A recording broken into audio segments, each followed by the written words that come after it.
زمانے بھر میں یہ قاعدہ ہے کہ جس کا کھانا اسی کا گانا۔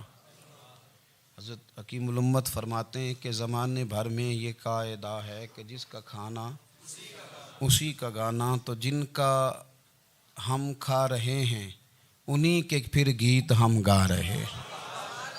کائنات ارضی اور سماوی پر سب سے بڑا، سب سے شاندار، سب سے خوبصورت، سب سے ٹھنڈا، سب سے امن والا جو انقلاب ہے وہ میرے نبی پاک نے برپا فرمایا۔ بڑی یہ کم نصیبی ہے کہ مسلمانوں میں فرقے بن گئے اور امت تقسیم ہو گئی اور تقسیم ہونے سے کمزور ہو گئی۔ لیکن افسوس کی بات یہ ہے کہ لوگ اس بات کو سمجھنے سے عاری ہیں کہ عید میلاد النبی صلی اللہ تعالیٰ علیہ وسلم تو امت اس بات کے شکر کے طور پہ مناتی ہے کہ اللہ نے ہمیں اپنے نبی کا غلام بنایا۔ آؤ میں تمہیں مسلم شریف پڑھ کے سناتا ہوں، اور راوی بھی وہ بندہ جو ہر وقت حضور کے قریب رہتے تھے، حضرت انس بن مالک رضی اللہ تعالیٰ۔ آپ فرماتے ہیں مجھے وہ دن بھولتا ہی نہیں، میں بھلا سکتا ہی نہیں جس دن میرے نبی پاک مکے سے ہجرت کر کے مدینہ طیبہ تشریف لائے۔ حضور اس دن کیا ہوا تھا؟ تو حضرت انس بن مالک فرماتے ہیں ساری بیبیاں چھتوں پہ چڑھ گئیں، ساری عورتیں اپنے اپنے کام میں مصروف ہوتی ہیں، کوئی کسی وجہ سے چھت پہ چڑھ جائے تو چڑھ جائے، ساری کٹھی تب بھی چڑھتی ہیں جب گلی میں کچھ اور ہو، جب کوئی انوکھی بات۔ ساری بیبیاں چھتوں پہ چڑھ گئیں، بچے درختوں کے ساتھ چمٹ گئے، اور فرماتے ہیں کہ 70 کے قریب لوگ حضور کی سواری کے آگے تھے اور باقی سینکڑوں کی تعداد سے سواری کے پیچھے تھے، اور فرماتے ہیں یہ الگ منظر تھا۔ اور یہ مسلم شریف میں نعرہ موجود ہے، مسلم شریف میں یہ صحیح مسلم میں موجود ہے کہ جب حضور مدینے آ رہے تھے تو مدینے والے نعرہ لگاتے تھے یا محمدہ یا رسول اللہ، اور چلتے ہوئے لگا رہے تھے یا محمدہ یا رسول اللہ کا وہ نعرہ لگا رہے تھے۔ اور پھر حضرت انس بن مالک فرماتے ہیں یہ دو منظر یہ تھے، ایک تیسرا منظر بھی تھا۔ مدینہ شریف کے اندر کچھ قبیلے تھے، آج بھی ایسا ہونا نہیں چاہیے، یہ اسلام نہ صرف اس کو ناپسند کرتا ہے بلکہ اس کی تردید کرتا ہے۔ چھوٹی برادری بڑی برادری آج بھی تقسیم ہے، نہیں ہونی چاہیے۔ عرب کے اندر بھی تقسیم تھی، کچھ قبیلوں کو چھوٹا جانتے تھے، کچھ کو بڑا جانتے تھے۔ ایک قبیلہ تھا بڑا قبیلہ، بنو نجار کا، چودھریوں کا قبیلہ، سیٹھوں نوابوں کا قبیلہ، بڑے لوگوں کا قبیلہ۔ اس قبیلے کی بیٹیاں ایک کونے میں دف لے کے بیٹھ گئیں۔ نبی پاک صلی اللہ تعالیٰ علیہ وآلہ وسلم کے غلاموں بات کو سمجھیں۔ ایک منظر یہ کہ عورتیں چھتوں پہ، آج ہم منع کریں گے کیونکہ یہ پردے کی آیتیں نازل ہونے سے پہلے کی بات ہے، اب آیتیں آ گئیں، اب ہم یہ اجازت نہیں دیتے۔ عورتیں چھتوں پہ چڑھ گئیں، مرد گلیوں میں نعرے لگانے لگے، اور بنو نجار قبیلے کی بیٹیاں، چھوٹی بچیاں وہ ایک کونے میں دف لے کے بیٹھ گئیں اور وہ پڑھنے لگیں طلع البدر علینا۔ اب تو میلاد غریبوں میں رہ گیا ہے، ہمارے یہاں فیشن ہو گیا ہے، جب حالات خراب ہوتے ہیں تو لوگ برکت کے لیے میلاد کراتے ہیں، اور جب امیر ہو جاتے ہیں پھر انہیں میلاد کے جائز ہونے کی دلیل ہی کوئی نہیں ملتی، پھر وہ یہ فیشن ہے۔ بندہ تھوڑا سا پڑھ جائے نا دو چار چیزیں تو ہر چیز کو غلط کہنا اس کی طبیعت ہوتی، پھر یہ فیشن ہے کہ میری سوسائٹی نہیں ہو گئی، کتابیں نہیں ہو گئیں، فرنیچر نیا ہو گیا، دوست نئے ہو گئے، تو مذہب وہی پرانا۔ اوئے ہوئے کوئی ترقی کرنی چاہیے، پھر وہ ترقی کرتے ہیں بیچارے، اور جن کی پیچھے 10 نسلیں اور 50 نسلیں میلاد مناتی آنے کو تو نہیں دلیل کوئی نہیں ملی۔ سبحان اللہ۔ جن کی دادی وضو کر کے کھیر پکاتی تھی 11ویں کی، جب امیر ہو جاتے ہیں تو انہیں 11ویں پکانے کی دلیل ہی نہیں ملتی۔ اب آپ امیر ہو گئے میرے بھائی، آپ کا فیشن ہے، یہ طبیعت کا حصہ ہے۔ آپ چاہتے ہیں کہ میں وہ کام کروں جو درویش لوگ، سادے لوگ نہیں کرتے۔ تم اپنے معاملات کو بچانے کے لیے نعرے لگاؤ تو تمہارے پاس ساری دلیلیں ہیں، لیکن یہ تمہارا نصیبہ ہے کہ تم جھوٹوں کے نعرے لگاتے ہو، لیکن یہ غریبوں کا نصیبہ ہے کہ میلاد والے رسول کا نعرہ لگاتے۔ یہ غریب کا حصہ ہے۔ لیکن وہ بنو نجار کی بچیاں غریب نہیں، امیر گھرانے سے تھیں۔ انہوں نے جو بات کی اس کو حفیظ جلندری نے لکھا۔ مرحوم کہنے لگے کہ وہ ننھی بچیاں، چھوٹی بچیاں تھیں، کہتے وہ ننھی بچیاں وہاں بیٹھ کر دف بجاتی تھیں اور رسول پاک کی جانب اشارے کر کے گاتی تھیں، اور لوگوں سے کہتی تھیں کہ یہ کو ہمارا پیشہ نہیں دف بجانا، ہم تو چودھریوں کی بیٹیاں ہیں، ہم تو بڑے خاندان سے ہیں۔ وہ ننھی بچیاں جو بیٹھ کر وہاں دف بجاتی تھیں، رسول پاک کی جانب اشارے کر کے گاتی تھیں اور کہتی تھی ہم ہیں بچیاں نجار کے عالی گھرانے کی، خوشی ہے آمنہ کے لال کے تشریف لانے، ہمیں بڑی خوشی ہے آمنہ کے لال کے، خوشی ہے آمنہ کے لال کے، خوشی ہے آمنہ کے لال کے، ہمیں خوشی ہے آمنہ کے لال کے تشریف، خوشی ہے بس آمنہ کے لال کے تشریف۔ نبی پاک صلی اللہ تعالیٰ علیہ وآلہ وسلم سے امت کا جذباتی رشتہ ہے۔ یہ پہلے دن سے ہی ابو جہل کب منع کرتا تھا کسی مسلمان کو کہ خانہ کعبہ میں نماز نہ پڑھو، کہتا پڑھو۔ حضرت صہیب ابن سنان رومی سے اس نے کہا کہ آپ اپنے طریقے کے مطابق، مسلمانوں کے طریقے کے مطابق کعبے کے اندر نماز پڑھیں، جو مرضی کریں۔ روکتے تو وہ نبی پاک کے قریب جانے سے تھے، وہ منڈیوں میں بیٹھ جاتے تھے، حضور کے قریب نہ جانا، حضور کے قریب نہ جانا، حضور کے قریب نہ جانا۔ میری بات کو آپ سمجھے اور ہمیشہ یاد رکھیں، امت کا نبی پاک سے جذباتی رشتہ، جذباتی۔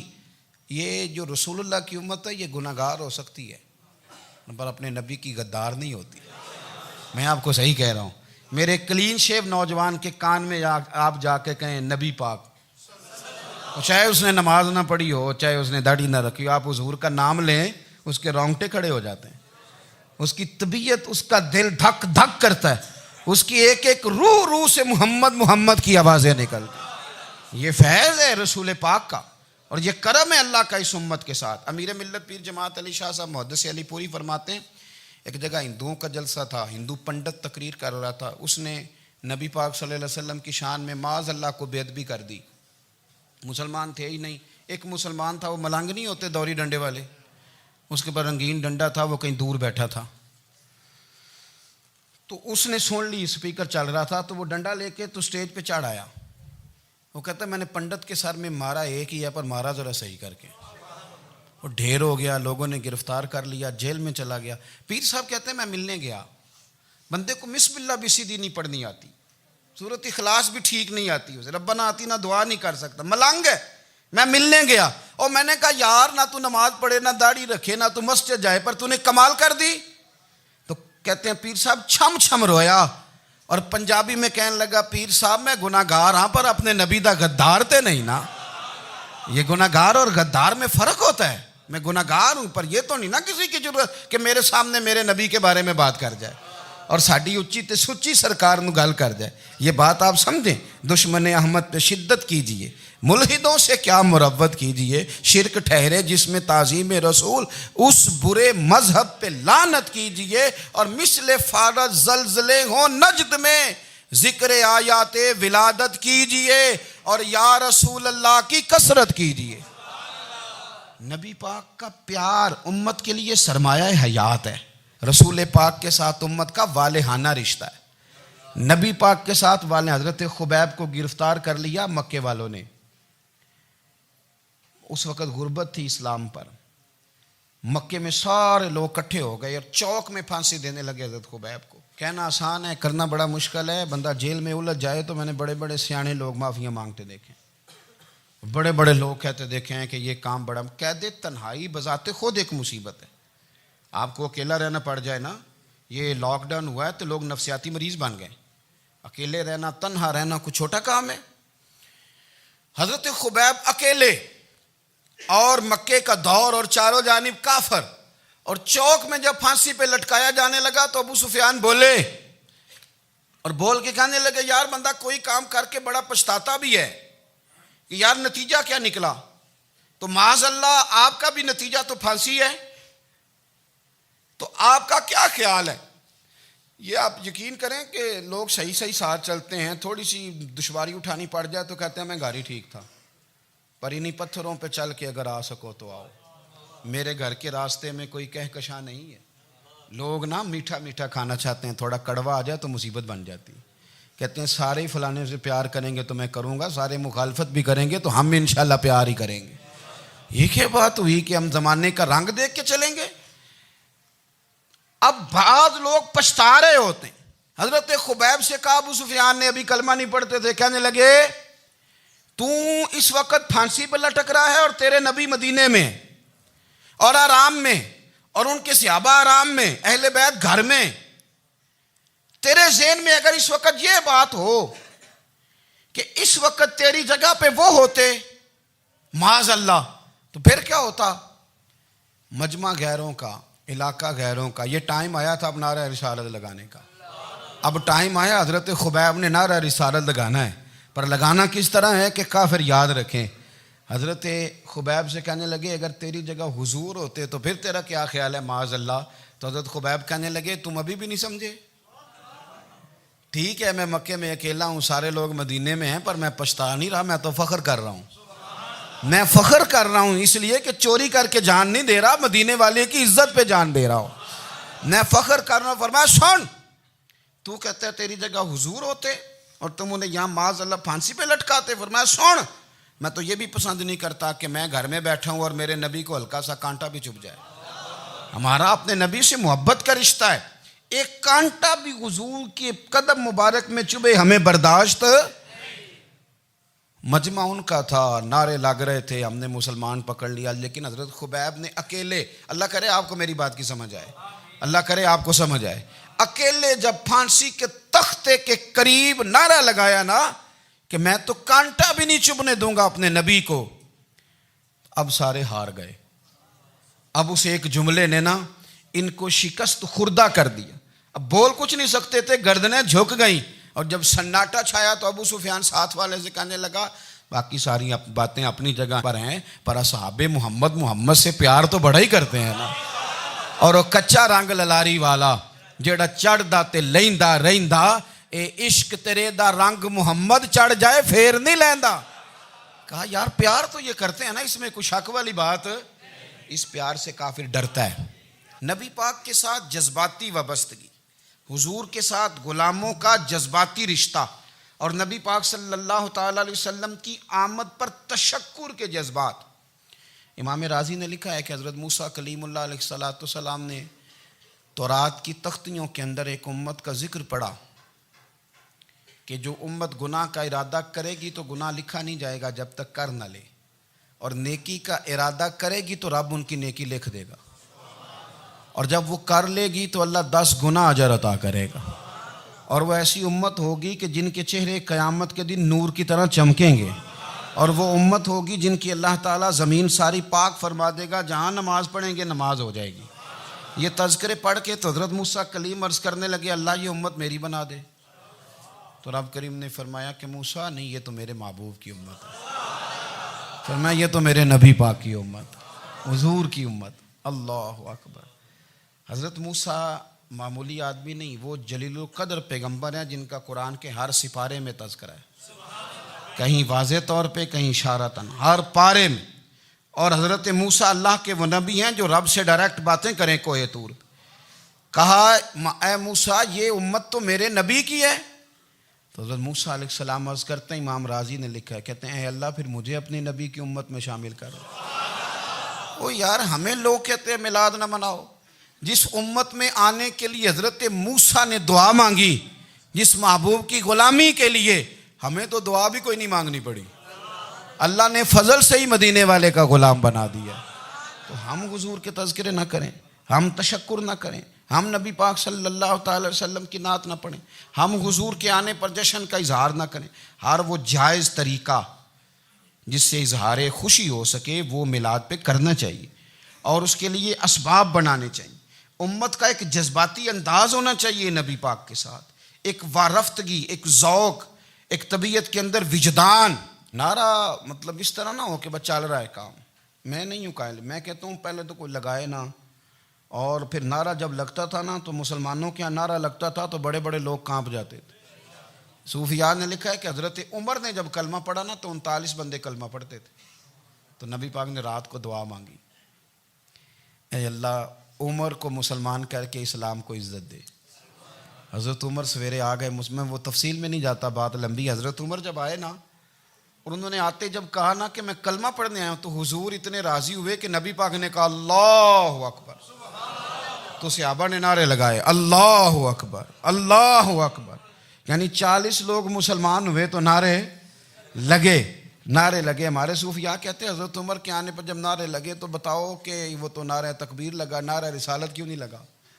تو کہتے ہیں گویا ہمیں حضور نے یہ سمجھایا ہے، حضور کے اشاروں نے سمجھایا ہے کہ میں اب اپنے نعرے خود تو نہیں نہ لگاؤں گا، میں نے تو اللہ اکبر کہہ دیا، عمر آ گیا ہے میرے نعرے لگاتا رہے گا، اب نعرے لگیں گے۔ حضرت عمر نے پہلے دن ہی کہا کہ حضور آپ سچے رسول ہیں تو چھپ چھپ کے نماز کیوں پڑھیں؟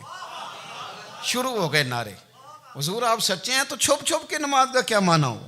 تو حضور نے فرمایا تیرا کیا ارادہ ہے؟ حضور سارے نہیں، ایک میں ایک امیر حمزہ، ایک لائن کے آگے وہ لگ جائے، ایک کے آگے میں لگ جاؤں، اور باقی مسلمان جتنے ہیں کل 40 تھے، پیچھے 18 19 بچیں گے، تو ایک لائن میں وہ ہو جائیں، ایک میں آگے ایک میں امیر حمزہ ہو، ایک میں ہوں، تو دیکھ لیتے ہیں یہ ہمیں نماز کیسے نہیں پڑھنے دیتے۔ ہاں دیکھ لیتے ہیں، آئے نا میدان میں، ادھر آ ستمگر ہنر آزمائیں تو تیر آزما ہم جگر آزمائیں، اور غلامان محمد جان دینے سے نہیں ڈرتے، یہ سر کٹ جائے یہاں رہ جائے کچھ پرواہ نہیں کرتے۔ فرمایا بھی پتہ چل جاتا ہے نا، ایک لائن میں حضرت امیر حمزہ ہو گئے، ایک میں حضرت عمر ہو گئے۔ پہلے یہ مارتے تھے جو حرم شریف میں مسلمانوں کے طریقے پہ نماز پڑھتا تھا، یہ جلوسوں کی بڑی برکت ہے، اندر بیٹھے رہے نا چپ کر کے، نکل جائیں تو پتہ کچھ بھی نہیں چلتا۔ جب نکلتے ہیں نا لوگ کہتے ہیں جلوس کیا معنی ہے، تو میں بتاتا ہوں نا جلوس کا معنی کیا ہے۔ حضرت عمر نے باہر نکلے 2 لائنوں کا جلوس، لمبا بھی کوئی نہیں، بندے بھی 40، اور جناب فاروق اعظم باہر نکلے تو عمر کا نعرہ، عمر کا، حضرت عمر نے یوں کر کے آستینیں بازو کی چڑھا لیں، اور اپنے گلے میں جو ان کے رومال تھا نا اس کو یوں سینے پہ باندھا، اور اس ہاتھ میں تلوار تھی تو یوں کر کے باہر لہرائی، کہنے لگے او مکے کے کافرو ادھر آؤ میرے سامنے، جس نے اپنی بیوی بیوہ کرانی ہو، جس نے بچے یتیم کرانے ہوں، وہ آئے میدان میں، مصطفیٰ کے غلام آج سڑکوں پہ نکل آئے میدان میں ہمارے سامنے ہمارا مقابلہ کرے، آئے نا میدان میں، ہم نکلے ہیں، اب ہم یہاں کعبے میں اعلانیہ نماز پڑھیں گے، ہم پڑھیں گے، طاقت ہے تو آؤ نا ہمارا مقابلہ کرو، آؤ۔ کفر بذات خود بہت بڑا جھوٹ ہے، اور جھوٹ کے پیر، بس 2 بندے نکلے تلواریں لے کے آگے، تو پھر حضرت عمر نے اعلانیہ نماز پڑھوائی خانہ کعبہ۔ تو میرے بھائی رسول اللہ صلی اللہ علیہ وسلم کے غلام تو جب نعرہ لگاتے تھے تو ہو ہی کمال جاتا تھا۔ پھر بریلی کے امام بولے، کہنے لگے پیش حق مجدہ شفاعت کا سناتے جائیں، حضور قیامت کے دن آگے نا ہمارے آگے خوشخبری دیں گے، کہیں گے تم فکر نہ کرو، آ جاؤ میں تمہیں بخشواتا ہوں، میں تمہاری سفارش، آ جاؤ پیچھے۔ حضور نہ پیش حق مجدہ شفاعت کا سناتے جائیں گے۔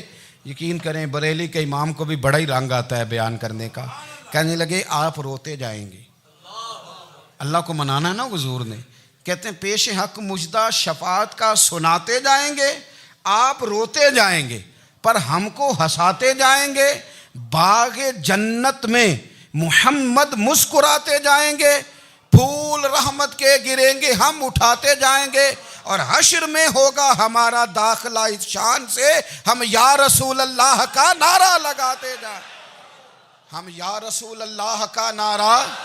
امام راضی کہتے ہیں حضور نے ایک رکا پکڑا چھوٹا سا، ایک بندے کو لوگ دوزخ میں لے کے جا رہے ہیں۔ اچھا مجھے ایک بات بتاؤ، فیصلہ پہلے ہو گیا ہے، اللہ کے سامنے ہوا ہے، اور فیصلہ ہو گیا اور طے ہو گیا کہ دوزخ میں جانا ہے، وہ قریب پہنچ گئے دوزخ کے، تو حضور نے دیکھ لیا، اور بتایا کس نے؟ حضرت آدم نے۔ حضرت آدم کہنے لگے حضور وہ آپ کے غلام کو دوزخ میں لے جا رہے ہیں۔ نبی پاک آگے گئے، کیا پڑھتے ہیں ہمارے بھائی؟ حضور نے مجھے ان سے چھڑا کے چھوڑ دیا۔ نبی پاک صلی اللہ علیہ وسلم آگے گئے، فرمایا ادھر آؤ، کہاں لے کے جا رہے ہو؟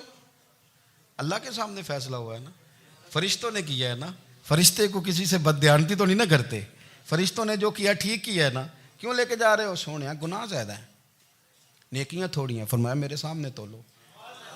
کسی فرشتے نے نہیں کہا کہ سونے ہم معاذ اللہ ہم کو بے ایمان ہے، ہماری کوئی اس سے زد چل ساڈا کو بننا سان جائے دے نال، بھائی میرا مطلب ہے صحیح تولا ہے، فیصلہ ہے، فرمایا دوبارہ تولو۔